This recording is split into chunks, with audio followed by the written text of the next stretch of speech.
Media Rajkot. આગળ વાત કરીએ સમાચારોમાં રાજકોટ જિલ્લા પંચાયત કોંગ્રેસ પક્ષના નેતાની હકાલપટ્ટી। જી હા, અર્જુનભાઈ ખાટરિયાની હકાલપટ્ટી કરવામાં આવી છે। જિલ્લા પંચાયત કોંગ્રેસ પક્ષના નેતા તરીકે તાત્કાલિક અસરથી દૂર કરવામાં આવ્યા છે। પક્ષને નુકસાન કરતી પ્રવૃત્તિને સ્થાનિક નેતાઓએ ફરિયાદ કરી હતી અને આ મુદ્દે આ મોટો નિર્ણય કરવામાં આવ્યો છે। ફરિયાદોને પગલે પ્રદેશ અધ્યક્ષ શક્તિસિંહ ગોહિલની સૂચના બાદ આ મોટો નિર્ણય કરવામાં આવ્યો।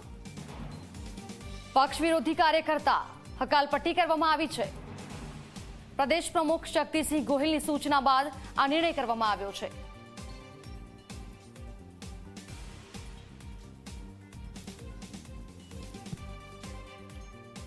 રાજકોટ જિલ્લા પંચાયત કોંગ્રેસ પક્ષના નેતાની હકાલપટ્ટી કરવામાં આવી છે। સંવાદદાતા ગૌરવ પટેલ અમારી સાથે વધારે વિગતો લઈને ફોનલાઈન પર જોડાયા છે।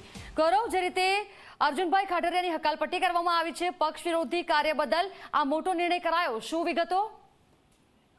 દરા વાત કરીએ તો અર્જુન ખાટરિયા રાજકોટ કોંગ્રેસના એક દિગ્ગજ નેતા તરીકે જેમની ગણના છે, તેઓ રાજકોટ જિલ્લા કોંગ્રેસ સમિતિના અધ્યક્ષ થઈ ચૂક્યા છે। જ્યારે જિલ્લા પંચાયતમાં કોંગ્રેસ શાસન હતું ત્યારે પણ તેમને મહત્વની જવાબદારી સોંપવામાં આવી હતી, પરંતુ તેઓ છેલ્લા કેટલાક સમયથી ભારતીય જનતા પાર્ટીના સતત સંપર્કમાં રહેતા હોવાની પ્રાથમિક માહિતી મળી રહી છે। બીજી મહત્વની વાત કે જ્યારે પાર્ટીના આદેશ એટલે કે કોંગ્રેસ પક્ષ દ્વારા કેન્દ્રથી જે આદેશ આપવામાં આવતા હતા તેનું તેઓ સતત ઉલ્લંઘન કરતા હતા, પાર્ટીના આદેશને માની રાખતા ન હતા।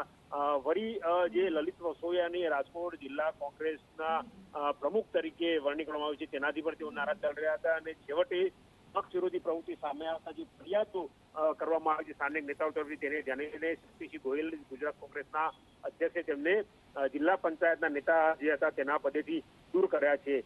જે પ્રાથમિક માહિતી મળી છે તે પ્રમાણે થોડી જ વારમાં સત્તાવાર રીતે અર્જુન ખાટરિયા જાહેરાત કરશે કે તેઓ ભારતીય જનતા પાર્ટીમાં જોડાવાના છે। જી બિલકુલથી ગૌરવ, આભાર આપનો તમામ જાણકારી માટે।